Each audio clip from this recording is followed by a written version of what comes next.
Hello everyone, स्वागत है आप सभी का मैं एग्जाम यूट्यूब चैनल पर। तो भाई आज की वीडियो में हम हिंदी का प्रैक्टिस सेट 2 करेंगे। इससे पहले एक और आ चुका है, यदि आपने नहीं देखा तो भाई प्लेलिस्ट बना रखी है, जाइए वहां पे और देखिए। जिस भी सब्जेक्ट के आप थ्योरी के साथ साथ प्रैक्टिस देखना चाहते हैं तो प्लेलिस्ट बनाई हुई है हर एक सब्जेक्ट की, तो जरूर देखिएगा। वीडियो अच्छी लगे तो भाई लाइक कर देना, चैनल पर नए हैं तो सब्सक्राइब कर देना और लास्ट में सभी को कमेंट में बताना कि किसके कितने मार्क्स बने हैं। ठीक है, चलो पहला है यथाशक्ति में समास बताना है। तत्पुरुष है, बहुव्रीहि है, कर्मधारय है या उपयुक्त में एक से अधिक है या कोई भी नहीं है।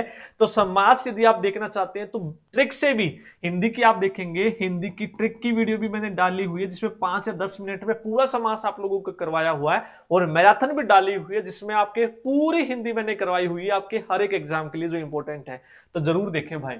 तो यथाशक्ति में पहचान क्या भैया, यथा आगे है तो ये अव्ययी भाव समास है आपका। कौन सा है? अव्ययी भाव समास है। तो अव्ययी भाव समास की पहचान क्या है? इसमें आगे उपसर्ग मिलेगा या रिपीटेड मिलेंगे। ठीक है, जैसे भर हो गया, यथा हो गया, हर हो गया, इस तरीके से आप लोगों को आगे उपसर्ग लगे मिलेंगे। तो इसमें क्या हो जाएगा भैया, कोई नहीं है क्योंकि दिया ही नहीं है ऑप्शन में अव्ययी भाव समास। ठीक है, अगला, किस युगम में अशुद्धि है? तो बताना कौन सा इनमें से गलत है और कौन सा इनमें से सही है, बताना है भाई। बताइए। दाल रोटी द्वंद्व समास है, क्या ये सही है? सतसई द्विगु समास है, आजन्म अव्ययी भाव समास है और प्रतिवर्ष कर्मधारय समास है। तो किस युगम में अशुद्धि है ये आप लोगों को बताना है, जल्दी से बताइए। देखो, अशुद्धि यहां पे आप देखेंगे, यहां पे आप देखोगे दाल रोटी, यानी कि जब इसको तोड़ोगे दाल और रोटी, दाल और रोटी, तो ये द्वंद्व समास है। द्वंद्व समास की पहचान है, जब इसका विग्रह आप करोगे तो इसके बीच में और एवं अथवा या मिलेगा। तो दाल और रोटी भाई द्वंद्व समास है जिसमें दोनों पद प्रधान होते हैं। ठीक है, द्विगु में पहला पद आपका क्या होता है? आपका संख्या होता है सत्य, यानी कि 7, ये भी सही है। उसके बाद आ जन्म में इसमें आ लगा हुआ है उपसर्ग, ये भी सही है। अव्ययी भाव समास अभी बताया था, आ भर इस तरीके से लगे हो वो आपके अव्ययी भाव समास होते हैं। प्रतिदिन में आप देखोगे कर्मधारय समास है, तो भाई ये गलत है, प्रतिदिन। ठीक है, तो प्रतिदिन आपका अव्ययी भाव समास है क्योंकि इसमें प्रति लगा है आगे उपसर्ग, तो ये क्या है आपका अव्ययी है और ये गलत है, अशुद्धि है। ठीक है, अगला, स्वर्ग प्राप्त में कौन सा समास है आप लोगों को बताना है। अव्ययी है, द्विगु है, तत्पुरुष है या बहुव्रीहि। देखो अव्ययी में तो आपके उपसर्ग मिलेंगे भाई आगे लगे हुए। स्वर्ग प्राप्त इसका विग्रह करेंगे तो इसमें आगे स्वर्ग है और प्राप्त है, तो अव्ययी तो इसमें हुआ नहीं। द्विगु का मतलब पहला पद संख्या है, क्या स्वर्ग आपका संख्या है? ना है भाई। बहुव्रीहि होते जिसमें दोनों पद अप्रधान होते हैं, कोई तीसरे पद का निर्माण ये करते हैं। क्लियर है? तो ये भी नहीं होगा भैया इसमें। तो स्वर्ग प्राप्त को जब आप तोड़ोगे तो इसमें आपको कारक विभक्ति का लोप मिलेगा, स्वर्ग को प्राप्त। तो यानी कि आपका तत्पुरुष समास है। क्लियर है? तत्पुरुष समास में आप सभी को पता है कि कारक जो विभक्ति है उसका लोप होता है। तो यानी कि स्वर्ग को प्राप्त, और कौन सा है ये? कर्म तत्पुरुष है। ठीक है, कौन सा है? कर्म, पहला ही।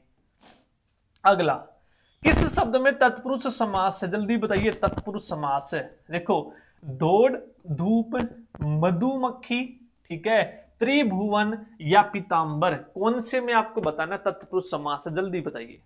देखो अभी यहां पे अलग अलग तोड़ोगे आप। पहला दौड़ धूप, ठीक है, दौड़ धूप को जब आप तोड़ोगे क्या मिलेगा आपको? दौड़ या धूप। ठीक है, दौड़ या धूप, तो या मिल गया, और एवं या अथवा, ये आपके किसके हैं? द्वंद्व समास की पहचान है। ठीक है, दोनों पद इसमें क्या होते हैं? द्वंद्व मतलब दोनों प्रधान है। मधु की मक्खी, मधु की मक्खी, ये आपका तत्पुरुष समास है। ठीक है, किसकी मक्खी है भैया? मधु की, संबंध है का के की, तो तत्पुरुष है ये। पीतांबर, पीला है अंबर जिसका, पीतांबर हम उसको कहते हैं। पीला अंबर किसका होता है भैया? बताओ जल्दी। पीला अंबर, पीत है अंबर जिसका, भगवान कृष्ण। ठीक है, त्रिभुवन में त्रि आपको संख्या दिख गई, तो संख्या मतलब द्विगु समास है, तो इसमें ये आपका हो जाएगा मधुमक्खी। क्लियर है? अगला, हस्तलिखित शब्द उदाहरण है। हस्तलिखित, हस्त से लिखित, हस्त से लिखित है तो द्विगु तो होगा नहीं भैया। बहुव्रीहि भी नहीं होगा, तत्पुरुष कर्मधारय भी नहीं है, तो बच्चा अपना एक ही तत्पुरुष समास है। तो हस्तलिखित में हस्त से लिखित, हाथ से लिखित वस्तु है, तो ये आपका तत्पुरुष समास है। अगला चंद्रमुखी। अब देखो चंद्रमुखी में बताना है कौन सा अव्ययी है, बहुव्रीहि है, कर्मधारय है या द्विगु है। द्विगु तो है नहीं भैया, संख्या नहीं है। बहुव्रीहि का मतलब दोनों पद अप्रधान, कोई तीसरा हमें संकेत दे चंद्रमुखी से, कोई तीसरे की पता चल रहा है चंद्रमुखी, ठीक है। क्या इससे हमें तीसरे शब्द का पता चल रहा है, चंद्र के समान मुख वाली, चंद्र के समान मुख वाली आपका को इसके हम क्या कर रहे हैं, तारीफ कर रहे हैं। तो भैया जिसमें आप तारीफ करते हो वो आपका कर्मधारय है। तो कर्मधारय में एक चीज याद रखनी है, कॉम्प्लीमेंट आप किसी को दे रहे हो, तारीफ आप कर रहे हो, भैया चंद्र के समान मुख वाली, तो चंद्र के समान आपने मुख की तारीफ कर दी ना, उसके मुखड़े को आप चंद्र से आप क्या कर रहे हो, कल्पना कर रहे हो। क्लियर है भाई, हो जाएगा कर्मधारय, ठीक है। अब ये की मैं बता चुका हूं। अगला मृग नयन। अब देखो ये भी मृग नयन है, अभी अभी किया है तारीफ जिसमें हो, मृग के समान नयन है जिसके, तो मृग के समान है, तो के समान है जो विग्रह करने पे ये मिल जाए तो वो भी आपका क्या होता है, कर्मधारय, या फिर तारीफ आप कर रहे हो, है जो, के समान और रूपी, ये तीन शब्द मिल जाए आपको तो वो कर्मधारय समास है, तारीफ कर रहे हो स्कूल में लाके। निम्नलिखित प्रश्न में चार विकल्पों में से उस विकल्प का चयन कीजिए जो दिए गए शब्द के लिए सही द्विगु समास बताना। भैया द्विगु की पहचान मतलब जिसमें आपकी क्या हो, पहले आपकी संख्या हो पूरा, तीन लोगों के लोग, तीन का ईश्वर, त्रिलोक वाला ईश्वर या तीन लोकों का ईश्वर। भैया जो बढ़िया होता है वो होता तीन लोकों का ईश्वर, ठीक है। तो यहां पे हमारा हो जाएगा तीन लोकों का ईश्वर, जिसको बोलते हैं हम त्र्यंबकेश्वर। क्या बोलते हैं, त्र्यंबकेश्वर, तीन लोकों का ईश्वर। तो अपना जो है इसमें चौथा सही है। क्लियर है, कर लोगे भाई, ठीक है, ठीक है।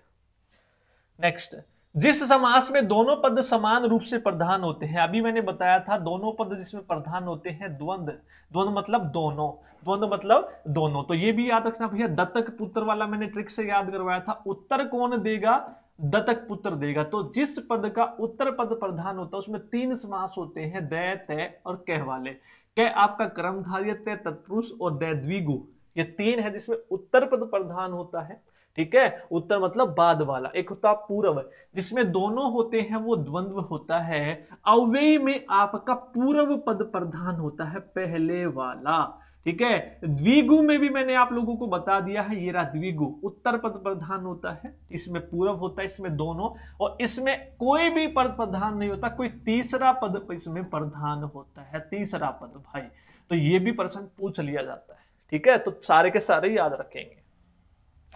माता पिता में कौन सा है आपका, तो माता पिता में आप देखेंगे जो एक साथ चलते हैं, माता और पिता, माता और पिता, दोनों पद प्रधान है इसमें, और एवं या अथवा, ठीक है। दोनों पद इसमें प्रधान है, तो वो कौन सा होता है जिसमें दोनों पद प्रधान होते हैं आपके, तो वो होते हैं द्वंद्व समास, माता और पिता, ठीक है।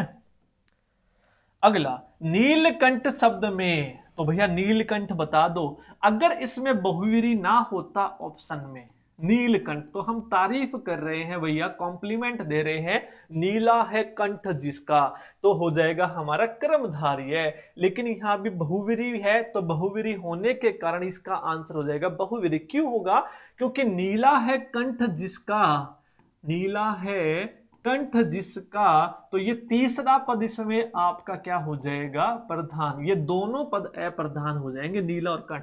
तो इससे तीसरे पद का निर्माण हो गया, तीसरे शब्द का निर्माण हो गया, तो भगवान शिव, ठीक है। तो बहुव्रीहि हो जाएगा, ठीक है भाई, याद रखना। अगला निशाचर में कौन सा है, निशाचर में बताना, निशा, निशा मतलब रात्रि में, ठीक है। निशा मतलब रात्रि में जो विचरण करता हो, तो कौन करते हैं भैया, रात्रि में राक्षस करते हैं। तो यानी कि राक्षस मतलब इससे तीसरे पद का आपका निर्माण हो गया, तो राक्षस होता है इसका मतलब निशाचर का, ठीक है। तो बहुव्रीहि वही हो गया, निशा में विचरण करने वाला, तो तीसरा पद आपका, यानी कि कोई तीसरी चीज का हमें पता चले इससे, तो निशाचर किसका नाम है, तो हम राक्षस को कहते हैं, तो इसलिए क्या हो जाएगा बहुव्रीहि। अगला, समास के संदर्भ में इनमें से कौन सा कथन गलत है बताना है। बहुव्रीहि समास में दोनों पद गौण होते हैं। गौण मतलब अप्रधान होते हैं, मुख्य नहीं होते, क्योंकि तीसरे पद का निर्माण करते हैं, तो ये सही है। अव्यय में पूर्व पद की प्रधानता होती है और समास पद अव्यय होते हैं। बिल्कुल भाई, अव्यय में जो पूर्व होता है, एक आपका पूर्व पहले वाला, एक उत्तर आपका दूसरे वाला, बता चुका हूं। तो पूर्व पद जिसमें प्रधान होता है वो अव्ययी हो गया, सही है। तत्पुरुष समास में अंतिम पद गौण होता है। अंतिम पद गौण अभी बताया था। दत्तक पुत्र कौन है? उत्तर देने वाला दत्तक। तो द्विगु, तत्पुरुष, कर्मधारय, इन तीनों में उत्तर पद प्रधान होता है। उत्तर मतलब अंतिम, तो अंतिम पद भैया गौण नहीं होता, प्रधान होता है, तो ये गलत है। क्लियर है भाई? कर लोगे? ठीक है। समास का शाब्दिक अर्थ क्या होता है भैया? समास को जब आप तोड़ोगे, समास को जब तोड़ोगे तो इसका मतलब होता है सम जमा में आस। ठीक है, संक्षिप्त शब्द होता है इसका मतलब। आस मतलब शब्द और सम मतलब संक्षिप्त। तो इसका अर्थ क्या होता है? संक्षेप। क्या होता है भाई? संक्षेप होता है। कर लोगे? ठीक है। अगला, समास के पदों को अलग अलग करने को क्या कहते हैं? जैसे अभी हमने किया नीलकंठ, नीला है कंठ जिसका, तो उन पद को हम अलग अलग कर रहे हैं, विग्रह कर रहे हैं, उनका तोड़ रहे हैं, तो हम अलग अलग करने की प्रक्रिया को कहते हैं विग्रह। क्या कहते हैं भैया? विग्रह। और जोड़ने की प्रक्रिया को क्या कहते हैं? संधि कहते हैं। ठीक है, हो जाएगा? ठीक है, कर लोगे ना भाई? ठीक है, मेल को क्या कहते हैं? संधि। ठीक है, तो ये थे आपके समास के प्रैक्टिस। तो आप लोगों को कमेंट में जरूर बताना है 15 में से आपके कितने क्वेश्चन सही हुए हैं और इससे पहले वाले में कितने थे। क्लियर है? तो वीडियो अच्छी लगे तो भाई कमेंट जरूर कीजिएगा, शेयर जरूर कीजिएगा। चैनल पे अभी तक नए हैं, पहली बार देख रहे हैं तो सब्सक्राइब जरूर कर ले, बेल आइकन को भी जरूर प्रेस कर ले, ताकि जब कभी भी वीडियो आए आपको नोटिफिकेशन मिल जाए। थैंक यू सभी को।